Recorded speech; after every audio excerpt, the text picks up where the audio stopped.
आज की इस वीडियो में हम सीखेंगे कि हम HTML में टेबल किस तरह बनाएं।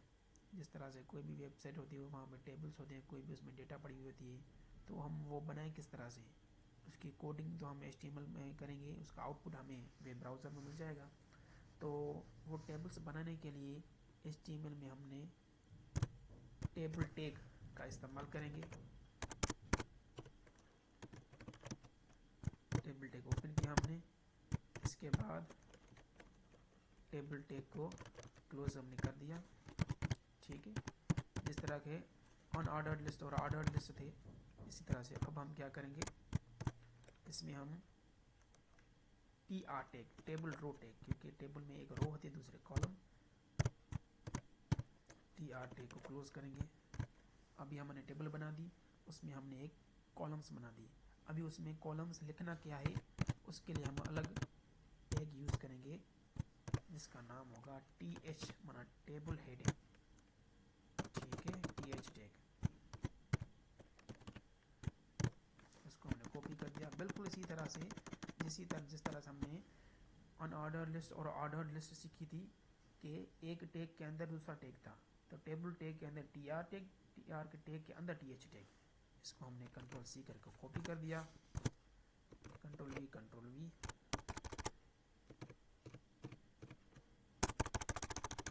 नीचे हमने कॉपी करते हैं।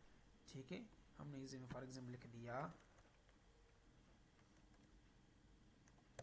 मैंगो, कुछ भी हम इंफॉर्मेशन दे सकते हैं। फॉर हम इसमें इंफॉर्मेशन है फ्रूट्स की, ग्रेप्स, बनाना।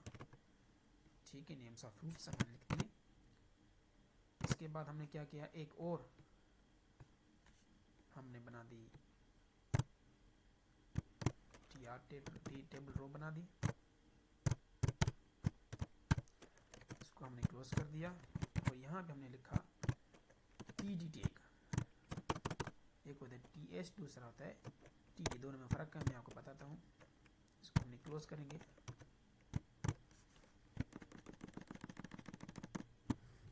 Ctrl+C, Ctrl+V, Ctrl+V।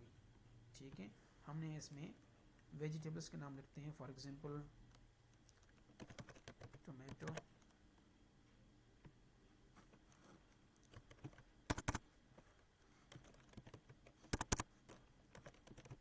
Potato, brinjal. ठीक है, अभी हमने ऐसे किया, Ctrl+S सेव किया, यहाँ पे आ गया अपने वेब पेजेस पे। हम रिफ्रेश करेंगे तो ये जो पहले से हमारा अभी हमें ये हमारा ना हुआ है, पहले ये हमारा इरेज हो जाएगा और न्यू जो प्रोग्रामिंग हमने की है उसका आउटपुट हमें यहाँ मिल जाएगा। ये देखें, हमने एक टेबल बनाई, उस टेबल में हमने 2 रोज बनाई, उन रोज में हमने कॉलम्स बनाए। ठीक है, ऊपर जो है मैंगो, ग्रेप्स और बनाना, नीचे टोमेटो, पोटैटो और ब्रिंजल। यहाँ पे देखें, जहाँ पे हमने TH टैग यूज़ किया है वो थोड़ा बोल्ड हो गया है, उसकी जो ऊपर राइटिंग है ये वाली देखें, मैंगो भी बोल्ड में है, ग्रेप्स भी और बनाना भी। एक बोल्ड जो इसका कमांड होती है, जिस तरह से MS वर्ड हम यूज़ करते हैं, एक बोल्ड हो गया है। और नीचे जो यहाँ लिखा हुआ है ब्रिंजल, पोटैटो, टोमेटो, ये बोल्ड नहीं हुआ। क्योंकि हमने इसमें TH table heading, head tag हमने टेबल हेड ऊपर यूज़ की, जो हेडिंग होती है वो हमेशा बोल्ड के फॉर्म में होती है। और इसके अलावा TD टेबल डेटा जो हमने लिखा हुआ है वो बोल्ड नहीं हुआ। अगर हम ऐसे TD को TH कर दें तो हमारा जो ये जो डेटा है टोमेटो, पोटैटो, ब्रिंजल, ये वर्ड्स हमारे बोल्ड हो जाएंगे। तो इसमें बताने का मकसद ये है कि आप कोई भी यूज़ कर सकते हैं।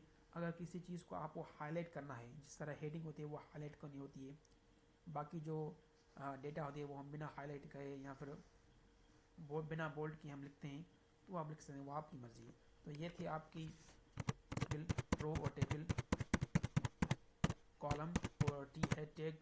अच्छा, यहाँ पे टेबल में एक बॉर्डर होते हैं, जिस तरह बॉर्डर होते हैं अलग अलग, उसके लिए हमें एक एट्रीब्यूट होता है, वो अलग हम अप्लाई करें, आगे चल के हम सीखेंगे, ताकि कि हम इस टेबल में बॉर्डर किस तरह ला सकते हैं। वो आहिस्ता आहिस्ता फ़िलहाल हम टेक्स्ट को स्टडी करें ताकि हम टेक्स्ट को याद कर सकें, अच्छे तरीके से आप अप्लाई कर सकें। जब हमने टेक्स्ट को अप्लाई करना सीख ले, इसके बाद हम बॉर्डर्स को भी अप्लाई करेंगे आहिस्ता आहिस्ता। तो मिलते हैं अगली वीडियो में।